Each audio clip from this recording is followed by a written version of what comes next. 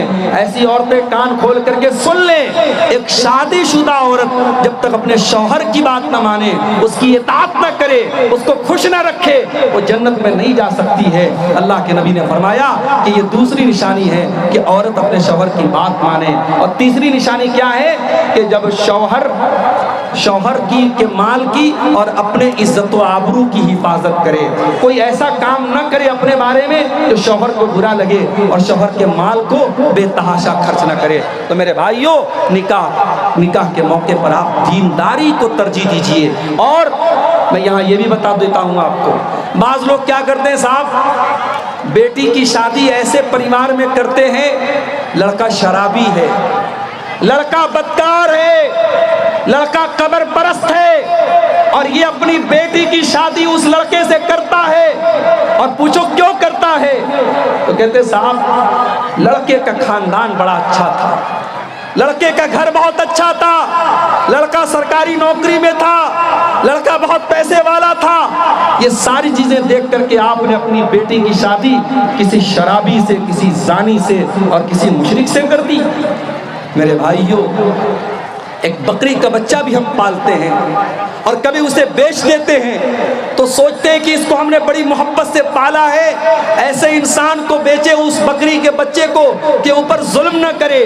جانور کے اوپر بھی ہم ترس کھاتے ہیں، اپنی پھول جیسی بچیوں کو پالتے ہو، پوستے ہو، ان کے ہر شوق اور ارمان پورے کرتے ہو، اور جب وہ بیٹی شادی کے قابل ہو جائے تو کسی بھی ایرے غیر نتو خیرے کے حوالے کر دیتے ہو، کسی شرابی کے حوالے کر دیتے ہو، کسی زانی کے حوالے کر دیتے ہو۔ معاف کرنا میرے بھائیوں، تم سے اچھے تو عرب کے وہ لوگ تھے جو اپنی بیٹیوں کو پیدا ہونے کے بعد زمین میں زندہ گاڑ دیتے تھے، آپ نے جوان ہونے کے بعد اپنی بیٹیوں کو جہنم میں ڈالا ہے۔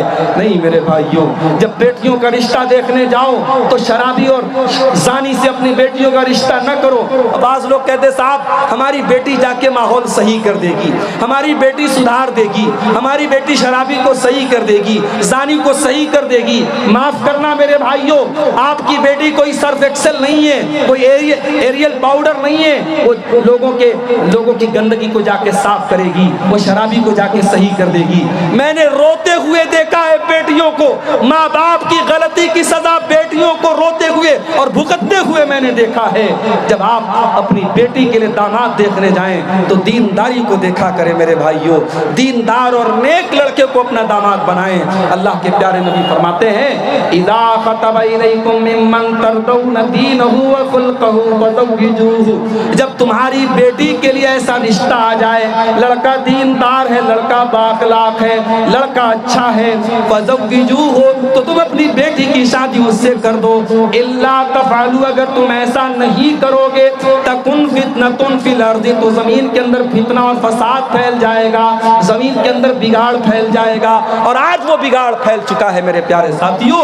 رشتے ناطے میں دینداری کو ترجیح نہ دینے کی وجہ سے آج معاملات بہت خراب ہو رہے ہیں، اور نکاح کو مشکل کرنے کی وجہ سے زنا اتنا آسان ہو گیا ہے کہ ہوٹلوں کے اندر چند روپیوں میں آج زنا کاری ہو رہی ہے، اور آج نکاح کرنے کے لیے لاکھوں روپے خرچ کرنے پڑتے ہیں۔ ہماری نوجوان نسل زنا کاری کی طرف جا رہی ہے۔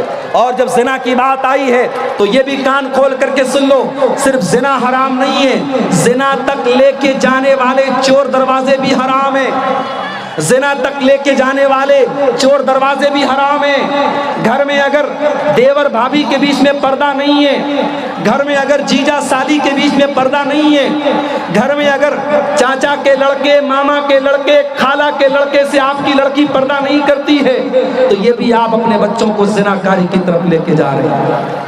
میرے بھائیوں، جس طریقے سے آپ اپنے محلے کے اور سماج کے لڑکوں سے اپنی جوان بیٹی کو بچاتے ہیں، اس کے خالہ کے لڑکے، اس کے ماموں کے لڑکے، اس کے چاچا کے لڑکے بھی اس کے لیے غیر محرم ہیں اور ان سے بھی آپ کو بچانا ہے۔ آج افسوس کی بات ہے، مسلمان کے گھر میں محرم غیر محرم کا کوئی فرق نہیں ہے۔ محلے کے جوان لڑکے آتے ہیں اور آپ کی بیٹی ان سے کوئی پردہ نہیں کرتی، ان کے ساتھ ہنسی مذاق ہو رہا ہے، بات چیت ہو رہی ہے۔ یہ ساری چیزیں گھر کو گندگی کی طرف لے کے جاتی ہیں، سماج کو زناکاری کی طرف لے کے جاتی ہیں۔ اور یہی نہیں، گھروں کے اندر پہناوا کیسا ہے، آپ کی بیٹی کپڑا کیسا پہنتی ہے، آپ کی بہن اور آپ کی بیوی کپڑا کیسا پہنتی ہے، یہ بھی بہت میٹر کرتا ہے۔ آپ نیپال جیسے ملک میں رہتے ہیں، آپ اگر کسی بڑے شہر میں رہتے ہیں اور فیشن والے کپڑے آپ کے گھر میں پہنے جا رہے ہیں، اور وہ کپڑے جن کپڑوں کے بارے میں اللہ کے نبی نے فرمایا وَنِسَاءٌ كَاسِيَاتٌ عَارِيَاتٌ مُمِيلَاتٌ مَائِلَاتٌ، ایسی عورتیں کہ جو کپڑا پہننے کے باوجود ننگی ہوں گی، جن کا کپڑا ان کے جسم کو ظاہر کرے گا، ان کا جسم نظر آئے گا، ایسا کپڑا پہننے والی عورتیں جہنم میں جائیں گی۔ معاف کرنا میرے بھائیوں، اگر ایسا کپڑا آپ کے گھر میں پہنا جاتا ہے، وہ کپڑا پہننے والی لڑکی بعد میں گنہگار ہوگی، اس سے سوال بعد میں کیا جائے گا۔ پہلے باپ سے سوال ہوگا، اس نے بیٹی کو ایسا کپڑا لا کے کیسے دیا، پہلے بھائی سے سوال ہوگا، اس نے بہن کو ایسا کپڑا لا کے کیسے دیا، پہلے شوہر سے سوال ہوگا، اس نے بیوی کو ایسا کپڑا لا کے کیوں دیا۔ میرے بھائیوں، اگر آج ہماری عورتوں کے اندر بے حیائی آ رہی ہے تو یہ ایک طرفہ معاملہ نہیں ہے، ہمارے مرد حضرات بھی بے غیرت ہو رہے ہیں۔ جب مرد بے غیرت ہوتا ہے تب عورت بے حیا ہوتی ہے۔ اس لیے اگر عورتوں کو حیادار بنانا ہے، عورتوں کے اندر شرم و حیا کو پیدا کرنا ہے، تو مردوں کو باغیرت بننا پڑے گا، مردوں کو غیرت والا بننا پڑے گا۔ جس سماج کے مرد بے غیرت ہو جائیں، جس سماج کے مرد دیوس ہو جائیں، جن کے گھروں میں بے حیائی کا کام ہو اور مردوں کو کوئی فرق نہ پڑے، تو اس سماج میں میرے بھائیوں گندگی عام ہوتی چلی جائے گی۔ اللہ کے پیارے نبی فرماتے ہیں کہ 3 لوگ ایسے ہوں گے جن کی طرف اللہ تعالیٰ قیامت کے دن نہ تو دیکھے گا، نہ بات چیت کرے گا، نہ پاک اور صاف کرے گا۔ ان 3 لوگوں میں کوئی انسان بھی ہوگا، الدیوس الذی یقر فی اہلہ الخبث، وہ بے غیرت انسان، وہ دیوس انسان، وہ بے شرم انسان جس کے گھر میں غلط کام ہو رہا ہو اور اس کو کوئی فرق نہ پڑتا ہو، اس بے غیرت سے بھی اللہ تعالیٰ قیامت کے دن ناراض ہو جائے گا۔ تو میرے بھائیوں، زناکاری اور بدکاری سے اگر اپنے گھروں کو بچانا ہے تو ہمیں اور آپ کو اپنے اندر غیرت پیدا کرنی ہوگی اور گھر کی عورتوں کو شرم و حیا سے آراستہ کرنا پڑے گا۔ اور 2 چیزیں اور بیان کر کے بات ختم کرتا ہوں، 10 منٹ کا ٹائم میرے پاس بچا ہے۔ ایک اور چیز ہمیں سماج کے اندر دیکھنے کو ملتی ہے، ہمارے سماج میں اس وقت ہم نیپال میں بیٹھے ہوئے ہیں، کل میں مولانا جلال الدین قاسمی صاحب کے ساتھ میرا پروگرام نیپال کے لمبنی میں تھا۔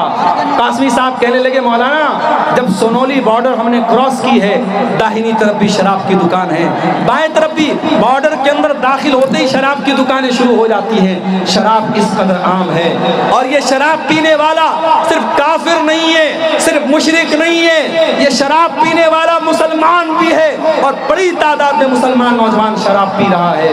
میرے بھائیوں، یہ شراب کی لعنت، یہ نشے کی لعنت آپ کے گھر کو برباد کر رہی ہے، آپ کی روزی روٹی کو برباد کر رہی ہے۔